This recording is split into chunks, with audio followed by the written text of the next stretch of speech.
Assalamualaikum warahmatullahi wabarakatuh. Bismillahirrahmanirrahim.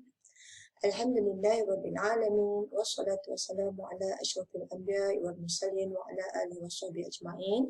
Rabbi shrah li sadri wa yassir li amri wahlul 'uqdatam min lisani yafqahu qawli. Amin amin ya rabbal alamin.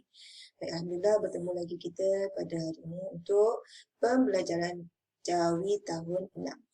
Baik, hari ini insya-Allah kita akan belajar masih di dalam tajuk homograf, iaitu alif pembeza. Jadi anak-anak boleh rujuk di dalam buku teks sila muka surat 10. Itu kaedah alif pembeza. Baik, kita tengok dulu di muka surat yang ke-10 ni, dalam gambar guru dengan anak muridnya. Baik, apa guru dia cakap? Sesiapa yang sudah siap latihan boleh hantar sekarang. Sesiapa yang sudah siap latihan boleh hantar sekarang. Baik, cuba kamu fokus kepada tulisan yang berwarna merah. Sesiapa. Okey, buanglah se ni jadi siapa yang sudah siap. Siapa dan siap. Nampak tak beza? Siapa ada alif, siap tak ada alif. Kalau kamu tak letak alif pada perkataan siapa, dia jadi siap. Siap yang sudah siap. Kita akan baca siap yang sudah siap. Jadi dia nak bezakan siapa dengan siap. Dekat perkataan siapa, perlu ada alif. Itu nama dia, maksud dia alif pembeza. Baik, mesti kamu tertanya-tanya, Ustazah macam mana nak tahu bila nak tambah alif, bila tak ada alif. Baik, kita akan pergi seterusnya untuk kamu lebih memahami. Okay, kita tengok dulu apa pengertian dia tadi. Huruf alif pembeza digunakan bagi membezakan dua perkataan yang berlainan makna untuk mengelak daripada timbul kekeliruan dan mengurangkan homograf. Maksud, macam saya cakap tadi lah, tak nak timbul kekeliruan. Kalau kamu, contohlah tak ada alif kat sini kan, dia jadi sesiap sudah yang sudah siap. Jadi ada kita keliru kat situ. Ayat yang betul dia bagaimana? Okey, kita nak baca sesiapa tak ada alif pun betul, siap pun betul. Jadi nak bezakan perkataan tadi dia kena tambah huruf alif. Jadi kita terus pergi pada muka surat 11 untuk kamu lebih jelas. Baik, keadaan yang pertama, dia ada berbagai jenis. Jadi hari ini Zazan nak terangkan keadaan yang pertama. Okey, pertama, alif pembeza boleh wujud dalam pelbagai jenis perkataan. Okey, yang pertama, alif pembeza wujud di tengah suku kata. Di tengah suku kata. Okey, contoh. Okay, dia kata apa? Di tengah suku kata tengah suku kata maksudnya ada dua suku kata, dia berada di tengah lah. Iaitu, suku kata tertutup. Okey, suku kata tertutup ni dia tak bunyi A, I, U tu. Suku kata terbuka dia bunyi A, I, U. Oh kan, kalau suku kata tertutup dia tak bunyi yang itu. Jadi apabila suku kata tertutup menggunakan vokal I pepet. I pepet bunyi tu adalah I pepet dan vokal A. Okey, ini kerana kedua-duanya digugurkan dalam sistem ejaan Jawi. Akibatnya perkataan ini dieja dengan ejaan yang sama. Okey, contoh kat sini rancang. Rancang ni kalau kita tengok ro nun cang, kita boleh baca rancang atau rencang. Tak ada beza.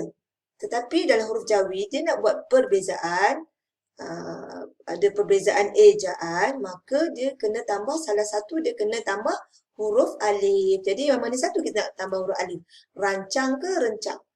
Maka dalam hukum Jawi, bagi mengelakkan kekeliruan, huruf alif dikekalkan pada suku kata tertutup vokal A. Jadi dalam kes ni, rancang dengan rancang, dia nak kekalkan alif pada perkataan vokal A saja. Jadi vokal E tak perlu ada alif. Vokal A tambah alif. Okey.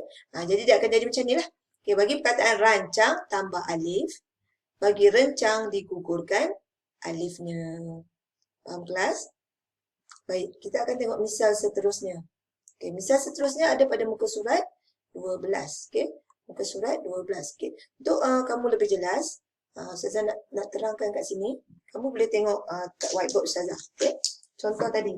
Rancang dengan rencang tadi kan. Okay. Rancang adalah vokal A. Untuk rencang, I pepet.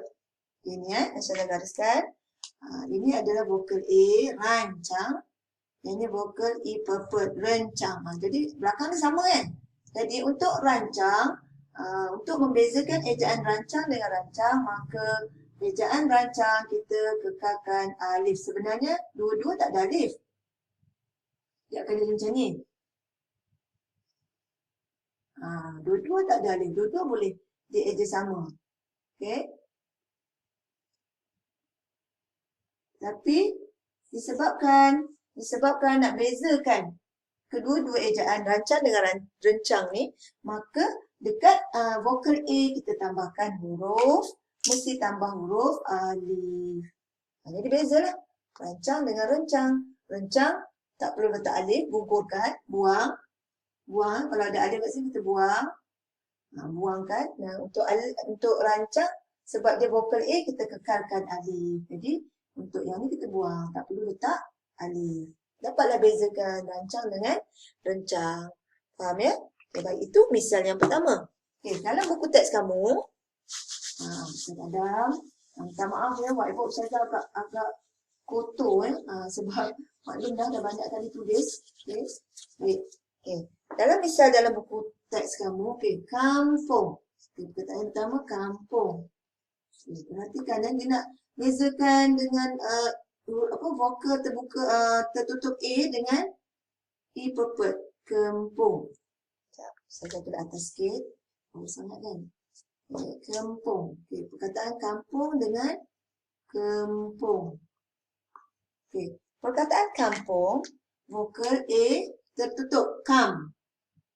Okay, ini I pepet, kem. Jadi, macam mana nak bezakan kampung dengan kempung? Okay, kalau kita eja begini, boleh sebenarnya.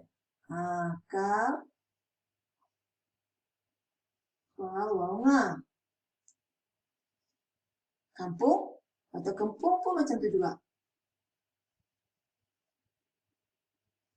Sama juga. Maka dua-dua sebenarnya bunyi kampung boleh, kempung pun boleh. Tapi disebabkan kita nak bezakan. Jadi syarat dia, hukum Darwin ni dia kata syarat dia, kalau huruf vokal tertutup A, kita kekalkan alif. Jadi tambahlah alif kat sini sebelah kaf ni. Tambah huruf alif. Jadi ejaan untuk kampung ada alif. Untuk kempung kita gugurkan alif. Jadi bezalah. Itu maksud dia alif berbeza. Dapat ya? Okey, kita teruskan. Misal yang seterusnya yang ada dalam buku teks kamu, muka surat 11 tadi tu. Muka surat 12, minta maaf. Hantar dengan hentar. Hantar dengan hentar. Okay. Sama juga konsep dia. Tengok yang mesti ada A. Huruf vokal A. Aku kata tertutup vokal A dengan I pepet. Jadi bila ada A, kita tambah alif. Kalau tak ada A, kalau I pepet, kita buang huruf alif. Jadi untuk hantar dengan hantar ha, nun, tara.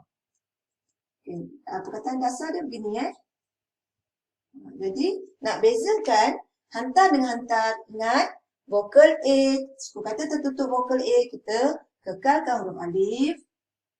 Dan untuk I pepet kita gugurkan. Maka dia tak ada kat situ. Faham kelas? Dapat setakat ni? Okey Okey, bagus. Kita teruskan. Okey, mesti ada yang bertanya, Ustaz, apa maksud hantar, apa maksud hantar? Okey, hantar kita menghantar sesuatu. Okey, hantar ni apa? Hantar ni kalau tak silap Ustazah, kamu boleh Google cari apa maksud hantar. Hantar ni adalah imam orang Kristian. Orang Kristian pun dia ada imam. Tapi kita imam kita lah. Kristian lah. Jadi dalam hantar ni ada maksudnya imam Kristian. Okey, kita jangan pakai, kita mesti pakai kata imam lah ya. Jangan pakai kata hantar pula ya. Bukan salah Okey, baik. Yang seterusnya, tengok misal seterusnya dalam buku teks. Misal yang seterusnya ialah perkataan sambung dengan sembung. Sambung. Okey, perkataan sambung dengan sembung.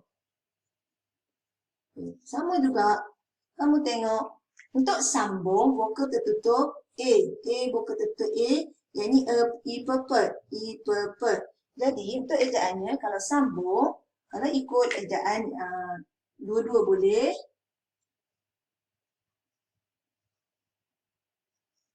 Untuk sambung, sembung pun sama. Kalau pada asalnya.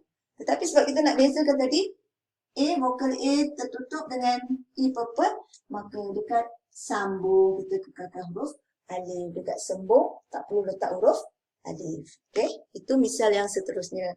Okey, Ustazah akan pergi lagi satu misal. Bandar dengan benda. Okey, kamu boleh rujuk dalam buku teks muka surat 12. Perkataan ni Ustazah nak kamu lebih jelas. Okey, yang pertama ialah perkataan bandar. Bandar Puncak Alam kan. Okay, yang kedua ialah benda. Okay, benda.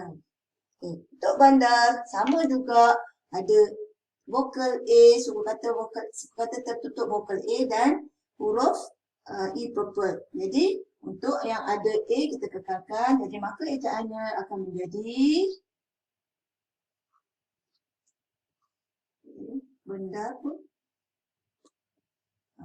Huruf yang ada vokal A tertutup, kita kekalkan huruf alif. Jadi ejaan bandar ialah ba alif nun daro. Bandar gugurkan alif. Faham? Okey. Nak tengok misal lagi ke? Kita teruskan. Okey, apa dia benda ni Ustazah? Baik. Untuk perkataan benda ni, sebenarnya Ustazah pun Google sebenarnya. Ustazah pun mungkin kita ada dia perkataan bahasa Melayu ni dalam kamus Dewan, dia ada banyak perkataan baru yang kita tak faham maksud. Jadi benda ni ialah parit. Maksud dia parit. Jadi bandar tu bandar Puncak Alam. Kalau benda ni parit. Baik, seterusnya perkataan gantang dengan ganteng. Gantang dan ganteng. Okey. Tengok gantang huruf A, vokal A. A tertutup. Gantang. Okay, yang kedua ganteng. Baik, kat sini bila perkataan gantang dan ganteng, kamu jangan salah tengok Di depan dua-dua betul kan? Dua-dua. Sekarang ni kita tengok yang tak bunyi ejaan yang berlainan. Jadi kat sini ialah kat sini. Vokal A terbuka, tertutup ialah kat sini. E purple kat sini. Bukan yang depan yang belakang. Jadi mestilah penambahannya di belakang. Jangan salah jadi di depan dia sama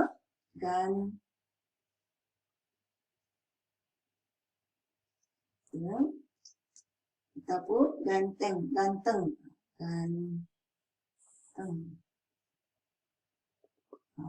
Okay. Jadi disebabkan ini adalah vokal tertutup huruf A, maka huruf A kita kekalkan. Jadi tambah, minta maaf silapnya, kamu boleh faham, tambah huruf A kat sini. Jadi di sini dia jadi huruf nga lah.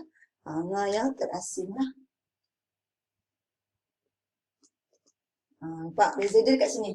Sebab belakang, dekat belakang bukan depan, depan sama. Yang belakang. Jadi yang belakang lah kekalkan alif, yang ni dibuang alif. Okey, gantang ni apa? Gantang ni sukatan beras gantang. Kalau ganteng ni kacak, hebat, cantik kan dalam bahasa Indon kot. Tapi itulah mungkin bahasa Melayu yang telah bahasa Indon yang telah dimelayukan. Cantik, tampan, ganteng ya. Okay, faham? Faham setakat ni? Boleh? Okey, kita pergi yang seterusnya. Seba dengan cyber. Cyber dengan siba.